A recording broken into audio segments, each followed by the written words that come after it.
마음과 뜻으로 함께하는 여러분들에게 주여 은혜 베풀어 주시옵소서. 은혜 베풀어 주시옵소서. 예수님의 이름으로 기도드리옵나이다. 아멘. 올 한 해 표 제일 핵심이 회복입니다. 회복. 하나님이 우리를 회복시켜 주시는 것은 우리가 애쓰고 수고해서만 되는 게 아니라 하나님이 은혜해 주셔야 됩니다. 그런데 은혜의 통로가 두 가지가 있습니다. 하나는 기도고 하나는 말씀입니다. 기도 늘 사실은 어렵습니다만 그러나 때를 따라 우리가 주 앞에 나가 기도하고 하나님 앞에 매달리면 그리고 기도를 들으시는 하나님이 계신 줄 믿고 기도하면 응답해 주시는 줄 믿습니다. 또 하나가 말씀입니다. 그래서 말씀을 올해 성경 1년에 일독하려고 그렇게 계획을 잡고 우리 이렇게 계획표를 여러분에게 나눠드렸습니다. 혹시 못 받으신 분은 나가다가 보시면 탁자 위에 있고 또는 이 사무실에 있습니다. 혼자서 읽기 어려우셔서 같이 읽으려고 하고 있고 목표는 하루 성경 석장 주일 5장을 목표로 하고 절기 때는 지난주에 특별 새벽 예배를 드려서 특별 새벽 예배 본문 1장 정도 묵상하는 걸로 했고 지금 계획은 고난주간을 제외하고는 그냥 우리 성경 그대로 읽으려고 합니다. 구약이 시작보다 많기 때문에 구약의 2권, 예를 들면 창세기 출애굽기 하고 나면 신약이 한 권 마태복음으로 가고 마태복음 끝나면 레위기 민수기 2권, 그 다음에 마가복음 이런 순으로 해서 성경을 읽으려고 하고 그리고 웬만하면 그 성경 읽는 그 장 읽는 그 주간에는 그 말씀을 전하여서 여러분이 지금 읽은 말씀이 어디까지 되는지 따라올 수 있게 되려고 합니다. 오늘 해봐야 창세기 7장, 11장까지 읽는 거니까 혹시 놓치셨으면 이것도 읽으시면 되고 주보를 보면 그냥 읽으실 때 내가 뭐 읽었나 궁금하실 거니까 그 읽으시는 이번 주 중에 각 성경 장에 대한 내용을 간단히 기록해 놨습니다. 물론 자료가 있으신 분은 다 문제 없지만 그래도 주보를 보시면서 각 장마다 어떤 내용을 내가 읽고 있는지 점검하시면 보실 수 있도록 그렇게 해놨으니 같이 보시면 됩니다. 그래서 오늘은 창세기 1장부터 다시는 29장 정도까지 내용 중에서 전체 내용보다도 창세기에 대한 모든 그 가장 중심되는 말씀을 같이 드리면서 말씀의 은혜를 받기를 원하는데 오늘 말씀드리고 하는 그 주제는 죄와 그리고 은혜입니다. 죄와 은혜. 하나님은 창세기 이렇게 시작합니다. 태초에 하나님이 천지를 창조하십니다. 창세기는 무엇이든지 시작, 근원에 대한 말씀입니다. 제가 타 종교를 잘 몰라서 다른 종교는 어떻게 이 세상의 시작을 말하고 있는지 감히 잘 말씀드릴 수 없겠습니다. 또 사람은 어디서부터 왔고 어떻게 시작되었는지 제가 다른 종교에서는 어떻게 설명하는지 잘 모르겠습니다. 그러나 성경은 분명히 말합니다. 창세기 1장 1절부터 태초라는 말은 시간이 인간이 보는 시간이 있기 이전에 시간 전에 태초에 이미 하나님은 계셨고 그때 하나님이 천지를 창조하셨다. 하나님은 어떻게 창조하셨는지 설명하지 않으시고 일일이 창조론 진화론 따라 이렇게 저렇게 말씀하지 않으시고 선포하십니다. 내가 창조했다. 내가 창조했다. 태초에 하나님이 천지를 창조하십니다. 하나님이 천지를 창조하신 이후에 하나님의 형상을 따라 사람을 지으셔서 사람이 어디에서 왔는지도 성경에서는 기독교에서는 분명히 그 근원에 대해서 말할 수 있습니다. 왜 이렇게 세상이 어둡고 싸우고 이런가? 죄 때문이라고. 죄의 시작이 어디서부터 왔는지도 성경 창세기는 말해주고 있습니다. 그러나 죄만으로 그치지 아니하고 하나님이 은혜를 베푸신다는 것을 죄 이후에 바로 베풀어 주시는 은혜의 약속의 말씀을 통해 알 수 있습니다. 아울러서 세상의 역사 이후에 그리고 하나님이 한 민족을 택하시는데 한 사람 아브라함을 택하셔서 어떻게 나라를 이루어 가시는지가 창세기를 통해 우리는 알 수 있습니다. 오늘은 그 가운데 죄와 그리고 은혜에 대한 말씀을 드리려고 합니다. 첫 번째 죄는 여러분 모두 다 아시는 것처럼 아담과 하와가 지은 죄입니다. 선과 악을 알게 하는 나무의 열매는 먹지 말라 하고 하나님이 아담에게 직접 말씀하셨습니다. 그때는 죄가 없을 때입니다. 하나님이 아담에게 직접 말씀하셨습니다. 다른 것도 먹지 말고 이것도 먹지 말라가 아니라 다른 모든 것 다 먹어도 되는데 오직 하나, 이거 하나는 먹지 말라고 직접 말씀하셨는데도 그 말씀을 듣고 알고 있고 아내에게 말을 했음에도 불구하고 첫 번째 죄는 어떻게 시작이 되었는가? 하나님의 말씀을 들었음에도 불구하고 유혹의 말씀이, 아니 말씀이라고 하면 안 되죠. 유혹의 말이 하나님의 말씀과 대치되는 유혹의 말이 들려올 때에 그때 순간 마음과 정신이 하나님의 말씀에서 떠납니다. 그때 하나님의 말씀에서 떠나서 자기 욕심을 따라 그 유혹의 말로 자기가 받아서 그것에 가득하게 됩니다.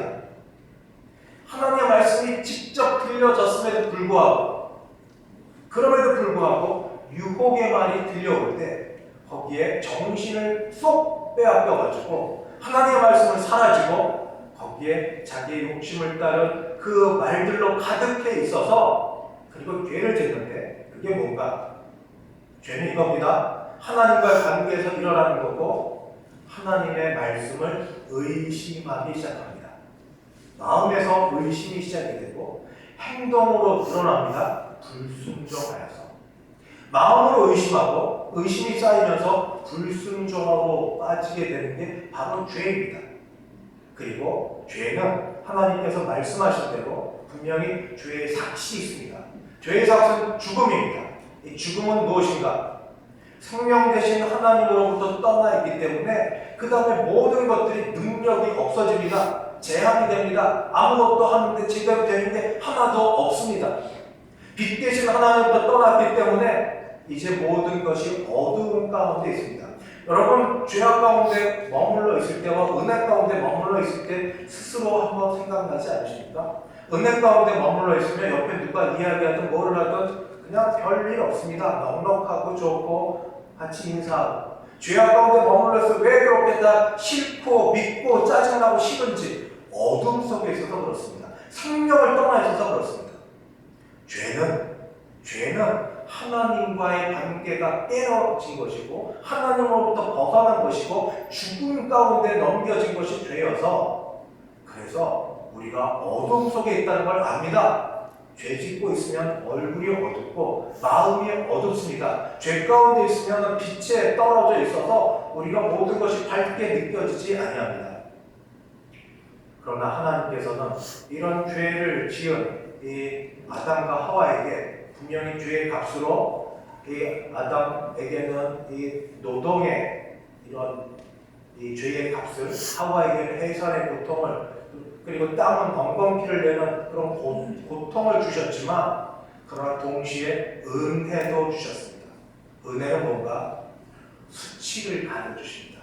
벌거벗었음을 아는 그들, 수치를 가려주셔서 짐승의 가죽옷을 그들에게 입혀주시고 그리고 성경 전체에서 이제부터 나오는 가장 중요한 일을 선포하시고 예언해 주십니다.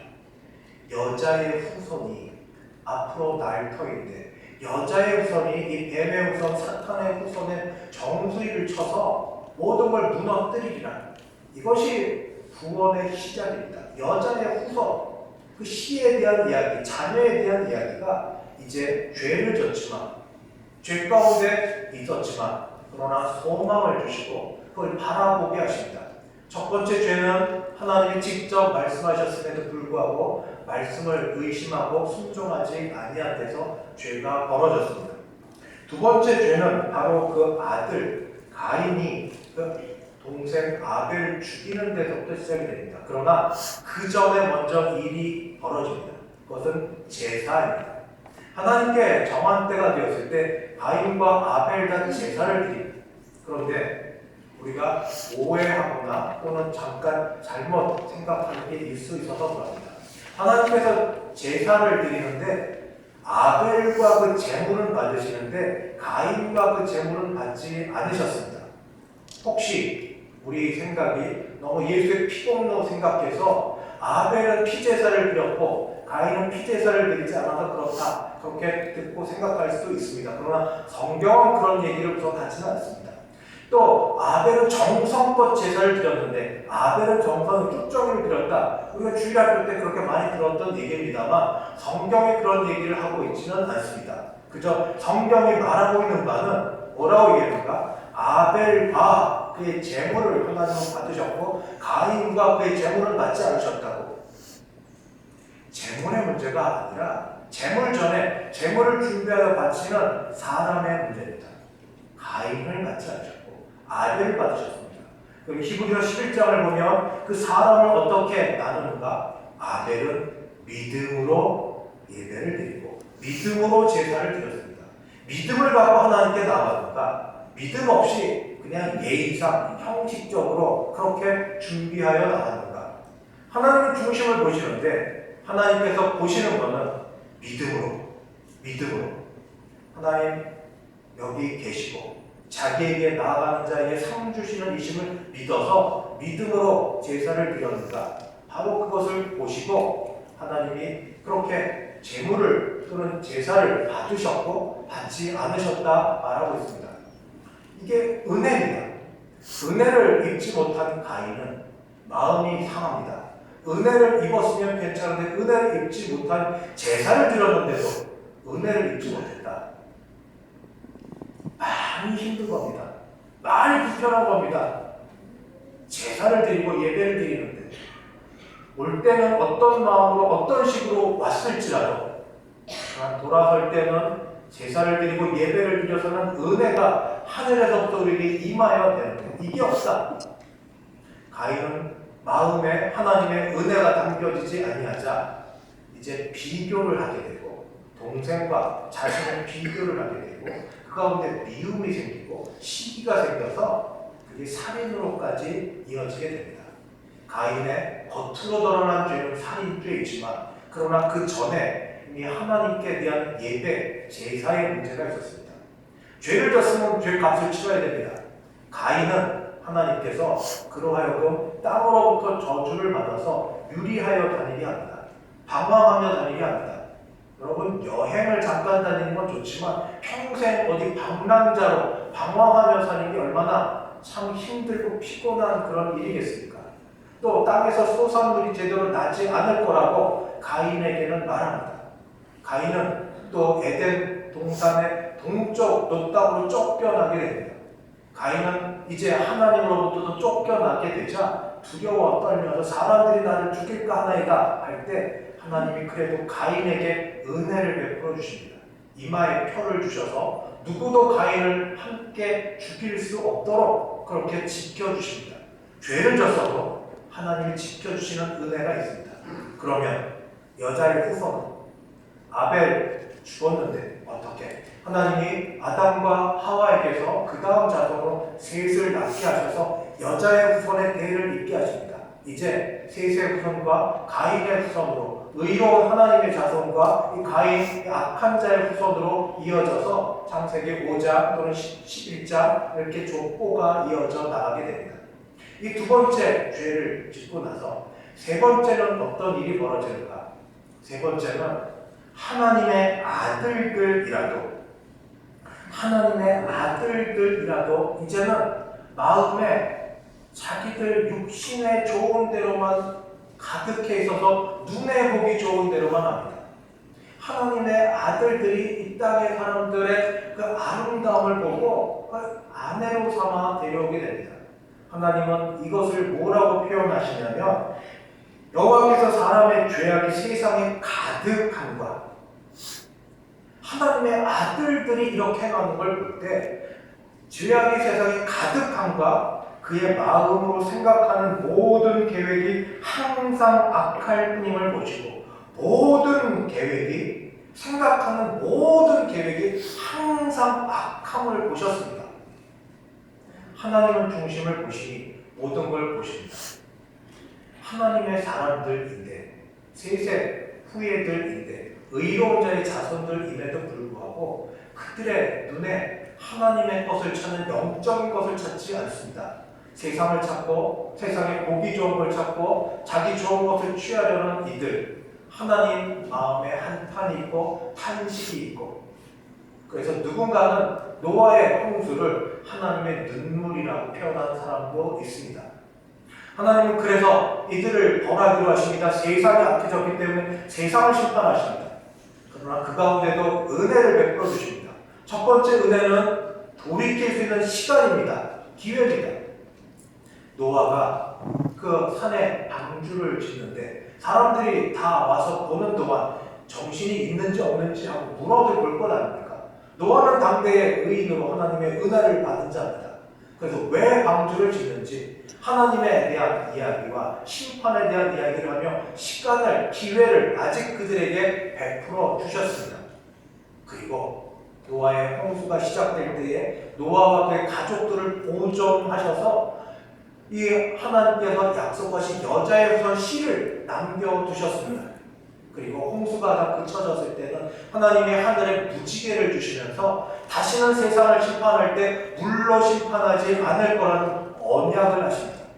지금도 이 땅에 비가 오고 나서 무지개 뜬 걸 보면 우리는 과학적으로 뭐 물방울이 어떻게 되니, 시적으로 어떻게 되니 찾아갈 수 있지만 그러나 하나님의 말씀도 기억해야 됩니다. 하나님이 심판하셔도 물로 오는 세상을 심판하지는 않으실 거라는 하나님의 약속을 기억합니다. 세 번째, 이 인간의 죄악은 하나님의 사람들이라도 더 이상 자신의 존재 원래 의미대로, 지음받은 의미대로 영적인 것 추구하지 아니하고 육적인 것만 바라보는 데서 하나님의 심판이 있었습니다.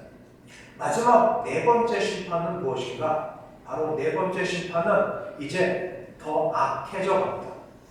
가인과 아벨만 해도 형식적이라 하더라도 가인은 제사를 드렸습니다. 하나님께 예배를 드렸습니다. 그런데 그것도 하나님 보지 않으시고 가인의 제사와 가인의 제물과 가인을 받지 않으셨는데 이제 사람들은 더 악해져서 한 곳에 모이면서 무엇을 하는가? 탑을 쌓습니다. 그 탑의 이름이 바벨탑입니다. 바벨탑을 쌓으면서 그들이 하는 말이 있습니다. 뭐라고 얘기하는가? 또 말하되 자 성읍과 탑을 건설하여 탑 꼭대기를 하늘에 닿게 하며, 꼭대기를 하늘에 닿게 하며 우리 이름을 내고 온 지면에 흩어짐을 면하자. 이건 누가 하는 일인지 아시죠? 사탄이 하는 겁니다. 하늘까지 우리가 높아지고 그리고 그 이름을 내서 영광과 존귀와 경배를 받자. 이건 사탄이 하는 일인데 이제 사람들은 악해질 대로 악해져서 하나님만이 받으실 예배와 영광과 존귀를 스스로 받으려고 하고 혼자는 안 되니까 뭉쳐서 함께해서 탑을 세워서 그 탑 가운데 자신들의 이름을 세우고 높아지려고 합니다. 교만의 극치에 이르게 됩니다. 하나님은 이 일을 보시고 이들을 심판하십니다. 이들을 흩으시고 그리고 이들의 언어를 혼잡케 하셔서 이들을 모두 다 이제 더 이상 이런 일을 못하게 하십니다. 그러나 그 가운데 은혜를 베푸시는데 한 사람을 선택하십니다. 택함은 참 신비한 일입니다. 잘 모르는, 이따 부를 찬송 가운데도 나오는데 왜 나 같은 사람을 택하셨는지 우린 잘 모릅니다. 그러나 하나님의 선택은 축복 가운데 있는데 한 사람을 선택하시는데 바로 그는 이방 땅에서 그 우상을 섬기던 집안에서 빼어내어 나온 이 아브라함이라는 사람이고, 이 아브라함을 통하여서 하나님은 여자의 우선 그 씨에 대한 약속을 한 번 더 하십니다. 아직 나이가 많아 그 자녀가 없는 그 상황 가운데도 약속을 하시고 그의 나이 75세인데 앞으로 25년 뒤에 자녀 주겠다도 아닙니다. 언제 될지 모르는데 하나님께서 약속하시는 그런 씨에 대한 약속, 후손에 대한 약속과 더불어 이제 땅에 대한 약속도 하십니다. 땅은 나라에 대한 겁니다. 하나님 나라. 이런 약속도 하시면서 하나님이 바벨탑에 대한 심판과 아울러서 이제는 은혜도 베풀어 주십니다. 한 사람을 선택하시고 씨를 믿음으로 낙태하시면서 100세에 이 이삭을 낳게 하시고, 이삭이 이 야곱과 이 에서를 낳게하는 데까지 이거 주가 같이 읽는 일인데 그렇게 낳게하십니다. 사람이 그때 사람이나 지금 사람이나 동일한 사람입니다. 그때 지은 죄나 지금 지은 죄가 별반 큰 차이가 없습니다. 그래서 전 창세기에서 4가지 죄악을 이야기했는데 이 죄악과 오늘 우리 여기 함께 예배를 드린 인터넷 예배를 드린 여러분들 우리 죄악들을 비교해보고 한번 괜찮으면 감사하고 아니면 다시 회개의 자리에 있기를 바랍니다. 첫 번째 죄악은 아담이 직접 들은 하나님의 말씀입니다. 선과 악을 알게 하는 나무 실과 열매를 먹지 말라. 그럼에도 불구하고 어느 날 갑자기 물론 아내를 통해서 있지만 다른 유혹의 말이 들려올 때 그 말이 싹 사라졌습니다. 그리고 갑작스럽게 의심과 불순종하는 마음으로 행동을 하게 되었습니다. 우리에게는 이 아담과 하와처럼 하나님께서 직접 선과 악을 알게 한 나무 실과 먹지 말라 그런 말씀은 없습니다. 그러나 저는 이렇게 한번 적용을 해봤습니다. 송구 영신 예배 이 자리에 오셨든 오시지 못하셨든 어쨌든 새해를 맞으면서 우리가 믿음의 사람이면 잠시 동안 기도를 하셨을 겁니다. 지난해에 대한 감사, 회개와 더불어 새해에 대한 소원과 소망, 물론 이것 주시옵소서, 저것 주시옵소서 달라는 기도도 있지만 그 중에 하나 정도는 믿음으로 하나님과 관계되어 내가 내 서원까지는 아니어도 하나님과 관계되어 하나님을 섬기고자 하는 그런 기도가 하나 정도는 있지 않으셨습니까? 저는 있었습니다. 공적으로 제가 여기서 말할 수는 없지만 저는 있었고 말씀을 준비하면서 저 자신을 돌아봤습니다. 오늘은 1월 9일입니다. 아직 10일도 되지 않았습니다. 그런데 돌아보니 정말 그때 결심 그렇게 기도했던 걸 잘 지켰는가 100% 잘했는가? 아닙니다. 그렇게 못했습니다. 잊지는 않고 하려고는 마음은 먹었지만 늘 하는 핑계. 마음은 어디론데 육신이 약하여. 이건 맨날 하는 핑계. 그런 가운데 있었습니다. 하나님이 직접 말씀하지는 않았어도 내 마음에 담아주신 소원이 적어도 내가 뭘 하자, 뭘 원한다, 어떤 달 주시옵소서 말고 하나님과 관계되어 내가 갖고 있는 신앙적 소원이 있다면 그거는 하나님이 내게 주신 말씀으로 여기시면 어떠십니까? 신앙에 대한 결단이 하나님이 그렇게 하라고 기뻐하시는 걸로 여기시면 어떠십니까? 그게 무엇이 되었든지 간에 그 일을 우리가 의심하지 아니하고 불순종하지 아니하고 지금 잘 여기까지 해오셨으면 하나님께 감사 찬송 올려드립니다. 계속해서 진행되기를 바랍니다. 그러나 자칫 3일이라 그때는 그때고 지금은 지금이고 다시 마음이 무너지고 약해져서 약화됐으면 하나님이 때를 따라 주시는 은혜를 따라 우리 이 시간 직접 다른 사람 관계하지 않고 내가 하나님께 드린 기도인데 그거 붙들고 다시 하나님께 나아갈 수 있게 되길 바랍니다. 그래야 삽니다. 생명 되신 하나님으로부터 은혜 받아 삽니다. 두 번째는 예배에 대한 이야기입니다. 살인이 벌어지기 전에 아벨이 드렸던 제사를 제가 생각하면서 오늘은 특별히 더 예배를 수종하는 자로서 조심스럽게 이 자리에 섰습니다. 아벨의 제사를 내가 드리고 있는가? 아벨과 같은 마음의 제사를 드리는가? 아니면 형식적 제사를 드리는가? 제가 그러면서 종종 느끼고 회개하고 돌이키려는 게 있습니다. 이 익숙함입니다. 익숙함이 있는 게 있습니다. 찬송의 가사말이 익숙하고 사도신경이 익숙합니다. 익숙함이 우리 정신을 하나님께 온전히 집중하지 못하게 만들기도 합니다. 정신은 따로 있어도 입은 가니까 외운 게 있으니까 하나님 받으실까요? 하나님 기뻐하실까요? 소절은 따라 부르면서 생각은 온갖 군데 돌아다니는 찬송이 하나님 받으실 기도인지 그래서 이렇게 하시면 어떻겠습니까? 익숙한 찬송 가사말을 상상해 보십시오. 이 가상말대로 상상해서 천상에 계시고 기도를 들으시고 함께 하시는 그런 것, 사도신경을 고백하면서도 그런 모습으로 상상하면서 사도신경으로 신앙 고백을 하고 그런 마음으로 찬성을 올려드리고, 곡저야 노래야 잘하든 못하든 그게 무슨 상관이 있습니까? 최선을 다해서 목소리 높여 하나님 찬송하면 되는 거니까. 그러나 우리 한번 이렇게 생각해 봐야 되겠습니다. 새벽 예배 3일반 금요 심야를 빼고 주일날만 해도 우리 평생 보면 예배를 꽤 많이 드리셨을 겁니다. 주님 앞에 갔을 때 내가 예배를 드렸다고 했는데 몇 번의 예배를 하나님이 받으셨다고 계수를 하실까요? 아벨처럼 드렸던 예배가 내게는 몇 번의, 아벨의 예배는 믿음으로 드린 예배였습니다. 재물을 가져왔는가? 시간을 드렸는가? 형식이 있었는가? 가입을 했습니다. 그러나 중심에 믿음으로 하나님 여기 계시고, 하나님 내 기도 들으시고, 하나님 내 앞에 계시고, 하나님 앞에 나가면 하나님께 사모하며 올 때 마음은 어떤 식으로 왔을지라도 내게 은혜 주실 줄 믿고, 또 그렇게 상한 심령으로 와야 되고, 세상에서는 지치고 힘들고 어렵고 아프고 힘들고 그런 가운데 내가 있다가 억지로 왔을지라도 주여 내가 여기 왔사오니 은혜 주셔서 은혜 주셔서 은혜 없이 돌아갈 때만큼 처참할 때가 없습니다. 예배를 드렸는데 예배를 드리고 나서도 이렇게 마음이 맹맹하고 아무것도 아닌 상황 가운데 껍데기만 나가는 그때 마음처럼 힘든 게 없습니다. 그렇지 않으십니까?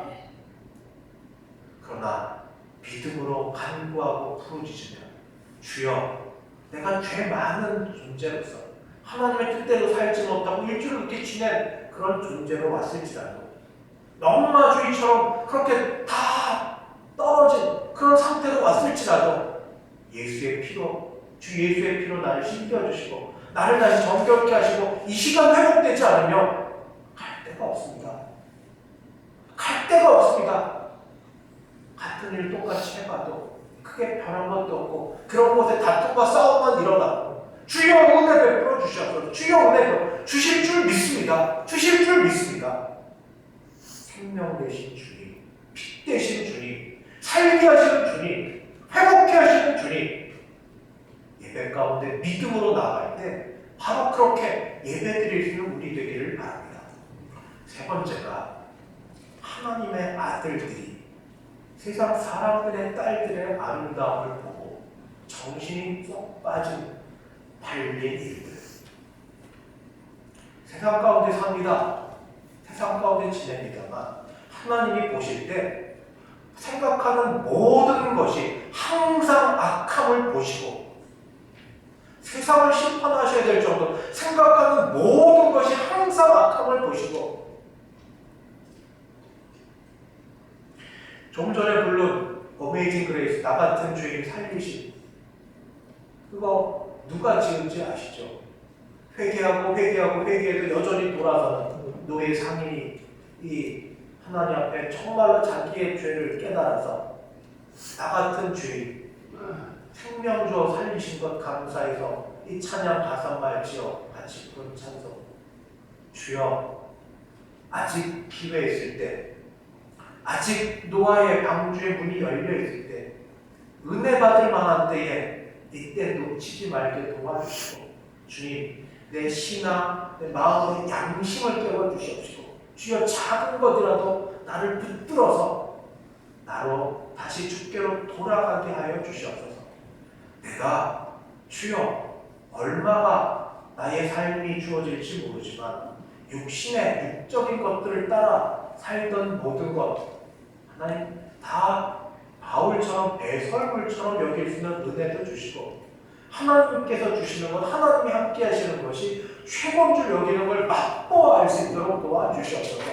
나는 아직도 육적인 사람입니다. 보면 너무 조금 빠져드는 사람입니다. 특별히 기도하고 바라고 원하는 여러분 스마트폰 시작은 좋았습니다. 어플 가운데 성경이 깔려있고 찬송이 있고 그리고 성경 설교 말씀을 들을 수 있고 여러 가지 것들로 가득해있는 스마트폰. 그러나 마침은 어떻게